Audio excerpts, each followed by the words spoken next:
Hi guys, PJ here, back with another Fallout 76 video, and this time we're looking at the PTS. Guys, there's a lot happening, and as you can see on screen, the first thing I want to talk about is Minerva, visiting trader.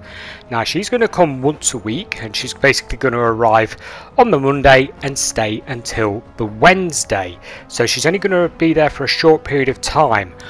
She is going to sell plans for gold bullion at reduced prices. So although you could buy this stuff from the other vault or from factions, they will be reduced with this person, so it's ideal to get things a bit cheaper. Pay no attention to these PTS prices, these were just test prices, they're not going to be one gold bar, I assure you. But that's the sample of what she's got right now on the PTS, and it will change each week. Also, her location will change each week as well. She could be at the Atlas Observatory, she could be at the Raider Camp, she could be at Foundation, as you can see here. So each week I'll be putting a video out telling you where she is and what she's got for sale, and to be honest, in my opinion, if I think the items are worth buying for the amount of gold bullion they cost. She's pretty much a Zor from Destiny.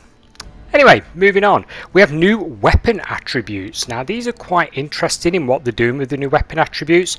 There's a list of new stuff, and some of them are, well, quite impressive. For example, the more caps you've got, the more damage you do, up to 50% more damage. Here's a list on screen to give you an idea. Aristocrat is the caps one, Juggernaut, Heavyweight, Gourmand. Feel free to pause the video to have a quick look there. And then your second star and your third star on those particular weapons. Now we have new armor attributes, and as you can see there, the Aristocrat one, the Heavyweight, and the Overeaters one.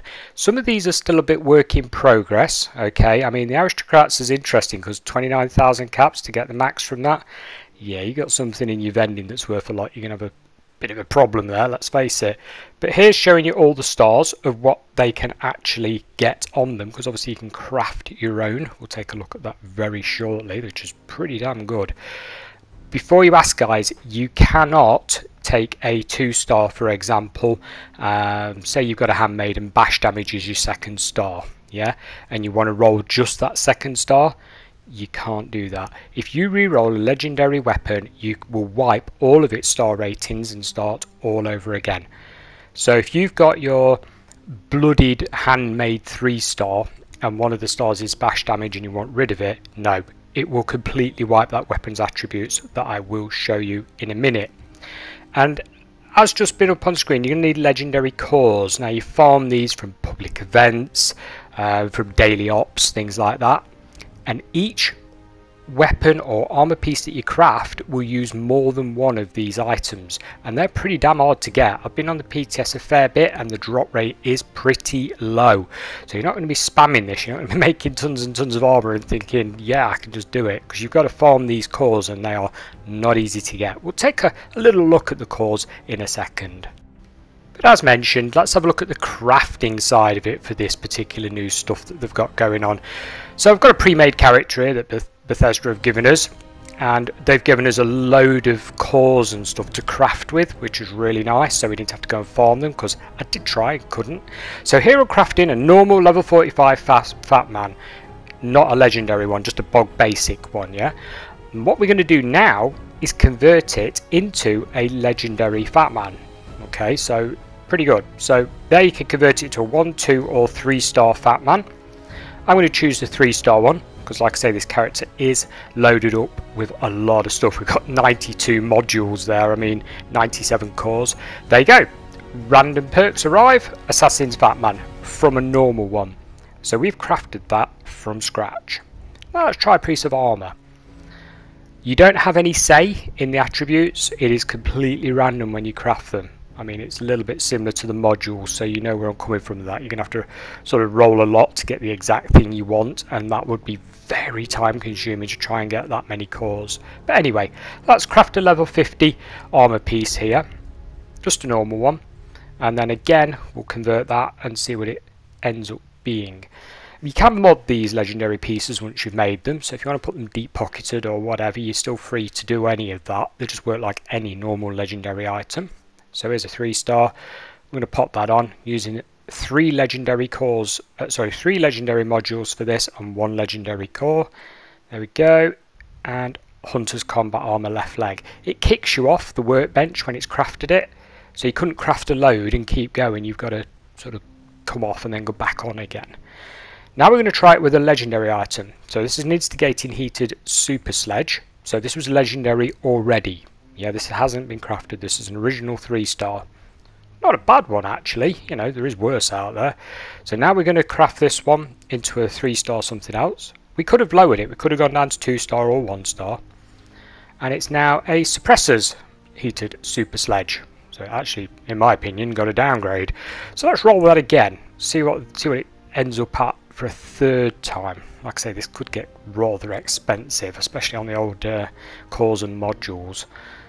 Modules still being available from the purveyor, of course. So here we go again, and we're going to get, I think that was instigated. Yeah, we got another instigated.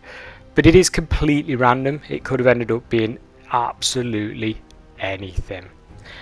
Now let's have a look at the new power armor.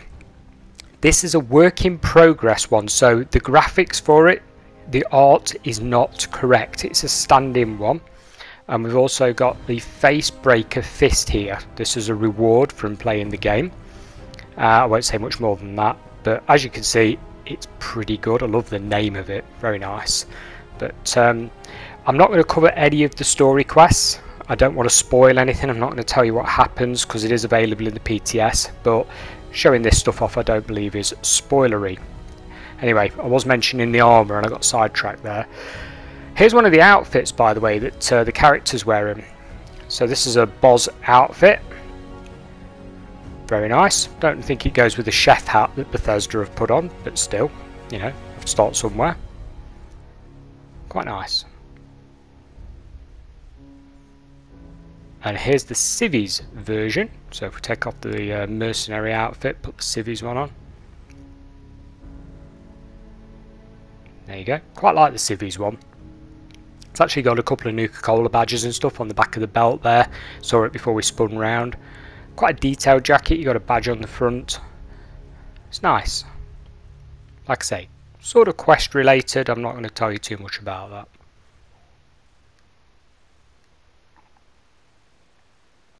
Shall I have a look at some of the rewards that are coming to the game for various things?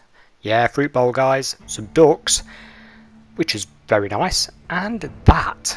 Now this is glitched to high heaven in the PTS. It really is bad. Watch this when we actually climb on it to craft. Yeah, that really is broken and doesn't work very well at all. But still, you can see what it does. It's basically a cooker, sort of. So it's a grill bike. But at the moment you seem to climb on it the wrong angle and upside down.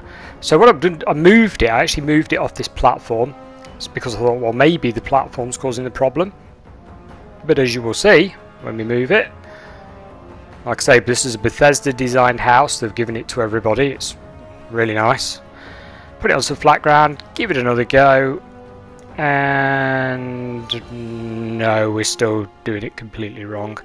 Bit of a mess, that one.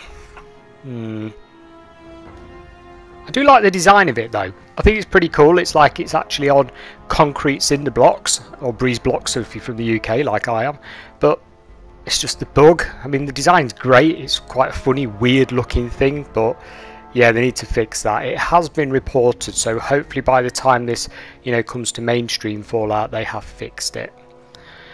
Shall we have a quick look at some of these legendary cores I was talking about? So if we can find them quickly. Here we go, legendary core. Look at that. So it's basically a fusion core with stars, depending which one you want to use. I think that'd be quite a nice thing to put in a display cabinet. You know, if you're into displaying weird stuff, they look a bit weird in my opinion. Yeah. Green, 3 stars, 1 star, 2 star, etc. Put them alongside maybe a plasma core and a normal fusion core, and you've got a bit of a display going on there.